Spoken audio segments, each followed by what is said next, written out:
Netizen bertanya tentang Ade Armando, tentang kasus itu ya apa? Haji dan umroh, mubazir, kalau betul itu ucapannya, kalau dia tidak menarik dan taubat dari ucapannya, Ade Armando ini murtad. Kenapa murtad?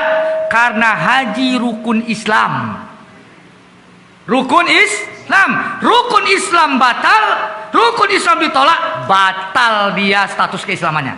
Maka murtadlah dia. Kita kalau dalam hukum Islam, orang yang menyatakan kesesatan-kesesatan itu dalam negara Islam biasanya dulu selama khilafah dipanggil ke pengadilan Islam. Menurut Imam Syafi'i, orang ini dikasih kesempatan taubat 3 hari. Kami ucapkan, wahai pejuang anti kezaliman, pahlawan pembela kebenaran, Habib Rizik Syihab yang kami rindukan. Netizen bertanya tentang Ade Armando, tentang kasus itu ya apa? Haji dan umroh, mubazir, kalau betul itu ucapannya, kalau dia tidak menarik dan taubat dari ucapannya, Ade Armando ini murtad. Kenapa murtad? Karena haji rukun Islam. Rukun Islam batal, rukun Islam ditolak, batal dia status keislamannya. Maka murtadlah dia. Kita kalau dalam hukum Islam, orang yang menyatakan kesesatan-kesesatan itu dalam negara Islam biasanya dulu selama khilafah dipanggil ke pengadilan Islam. Menurut Imam Syafi'i, orang ini dikasih kesempatan taubat 3 hari. Kesempatan taubat 3 hari. Jika 3 hari tidak mau taubat, maka hukumnya eksekusi. Dia dibunuh. Maka ada kitab juga namanya As-Sarimul Maslul ala Satimir Rasul, pedang yang terhunus kepada penghina Nabi. Maka sidang jemaah dikiaskan ke sini, maka orang-orang yang menghina Islam seperti itu dia sidang jemaah, penghina Allah, penghina Islam, penghina Nabi, itu hukumnya As-Sarimul Maslul, pedang yang terhunus. Nah, untuk itu sidang jemaah ada khilafiyahnya, paham-paham sesat ini pertama diberi kesempatan taubat 3 hari. Pendapat pertama, kalau 3 hari tidak juga taubat, maka dia sudah boleh dieksekusi, dibunuh.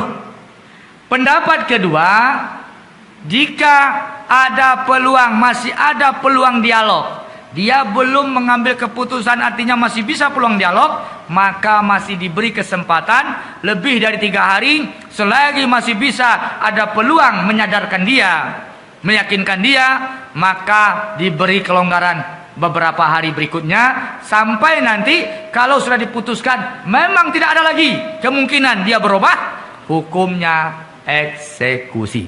Itu saja khilafiyah tentang batasan hari.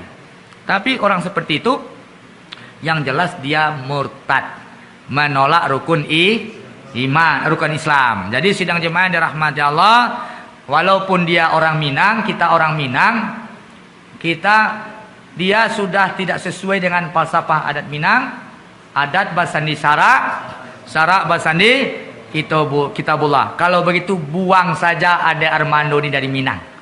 Kenapa? Karena secara adat dia sudah tidak lagi prinsipnya, sudah menyerang Islam, sudah mencela Islam, dan orang Minang tidak seperti itu. Orang Minang adat basandi syarak basandi kitabullah. Itu terserah nanti kaum adat. Ada istilah di Minang ini, dibuang sepanjang adat.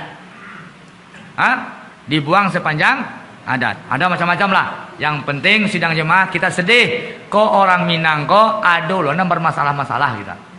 Sedih kita. Nah, jadi sidang jemaah, itulah hukum Ade Armando. Kalau seandainya dia tidak mau bertobat, kalau dia bertobat diberi peluang tobat. Kalau tidak, maka dia murtad dengan kenyataan itu. Kalau dia murtad, maka konsekuensi hukumnya, kalau ada mahkamah agama dalam Islam, maka mahkamah akan menyuruh cerai dengan istrinya. Mahkamah akan memutuskan, memerintahkan dia bercerai dengan istrinya.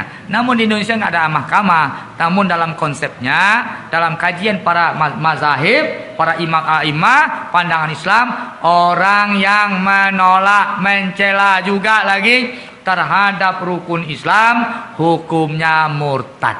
Baik, sidang yang dirahmati Allah, mudah-mudahan ada manfaatnya. Assalamualaikum warahmatullahi wabarakatuh.